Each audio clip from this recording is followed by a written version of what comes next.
ഈ സീസണിലെ എന്നല്ല 3 ഭാഷകളിൽ ഞാൻ കണ്ടിട്ടുള്ള ബിഗ് ബോസുകളിൽ വെച്ചിട്ട് ഏറ്റവും ടോക്സിക് ഫാൻ ബേസ് ഉള്ളത് ഒരുപക്ഷെ ജാസ്മിന് മാത്രമായിരിക്കും. ഇങ്ങനെയുള്ള മരയൂളകളെ ഫാൻസ് ആയിട്ട് കിട്ടാൻ പുണ്യം ചെയ്യണം കേട്ടോ, പുണ്യം. അല്ല ഇവരെ തന്നെ വിളിക്കുന്നത് ആർമി എന്നൊക്കെയാണ്. ആർമിയുടെ വില കളയാനായിട്ട് ഇങ്ങനെ കുറെ പാഴുകൾ ഇറങ്ങിക്കോളും. അല്ല ഇവരുടെ മോട്ടീവ് ഉണ്ടല്ലോ, അത് ജാസ്മിനെ സപ്പോർട്ട് ചെയ്ത് വിജയിപ്പിക്കുക എന്നോ മാത്രമല്ല, വേറുള്ളവരെ താഴ്ത്തി കെട്ടണം, നെഗറ്റീവ് പറയുന്നവരെ തെറി വിളിക്കണം, സൈബർ ബുള്ളിങ് നടത്തണം. ജിൻഡോ എന്ന മത്സരാർത്ഥിയെ പ്രത്യേകിച്ചും, അയാൾ നിന്നോടൊക്കെ എന്ത് ചെയ്തിട്ടാണ് നീയൊക്കെ അയാളെ കണ്ട് പട്ടിയെ പോലെ ഉണ്ടെന്ന് പറയുന്നത്?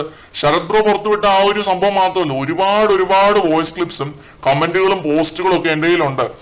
അതിലെല്ലാം ജിൻഡോയെ ബോഡി ഷെയിം ചെയ്യുന്ന അല്ലെങ്കിൽ അയാളുടെ നിറത്തെ അധിക്ഷേപിക്കുന്ന കാര്യങ്ങളാണ് ഇവർ പറഞ്ഞു കൂട്ടുന്നത് മൊത്തം. ഇവരുടെ ഗ്രൂപ്പ് ചാറ്റ് മൊത്തം ഉണ്ട് എൻ്റെ കയ്യിൽ. ജാസ്മിനെ പോലുള്ളവരെ സമൂഹത്തിൽ സൂക്ഷിക്കണമെന്ന് നമ്മൾ പലതവണ വീഡിയോകളിൽ പറഞ്ഞിട്ടുണ്ട്. പക്ഷെ അത് പറയുന്നതിനോടൊപ്പം തന്നെ കൂട്ടിച്ചേർക്കേണ്ട ഒരു കാര്യമാണ്, ജാസ്മിന്റെ ആരാധകരെ പോലുള്ള കുറെ പമ്പര വിഡ്ഢികളെയും സൂക്ഷിക്കണമെന്ന് പറയുന്നത്. ഇവരുണ്ടല്ലോ, ഒരു പ്രമുഖ റിവ്യൂവറെ പോലും വെറുതെ വിട്ടിട്ടില്ല. ആ ലെവല് ഫ്രസ്ട്രേഷനും പകയും ഉള്ളിൽ വെച്ചുകൊണ്ട് നടക്കുന്ന ടീമുകളാണ്. വിഷം ആർമി എന്ന് വിളിക്കുന്നതാണ് ഏറ്റവും ബെസ്റ്റ്. വല്ല പാടത്തും പോയി കോലമായിട്ട് നിൽക്കണ പോയി അവന്റെയൊക്കെ ഒരു ആർമി വന്നിരിക്കുന്നു.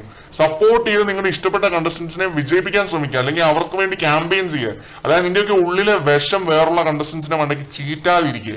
ജിൻഡോയെ മാത്രമല്ല, അൻസിബേനെ ഇവന്മാര് വെറുതെ വിടുന്നില്ല എന്നുള്ളതാണ് കേട്ടോ ഇതിനകത്ത് ഹൈലൈറ്റ്.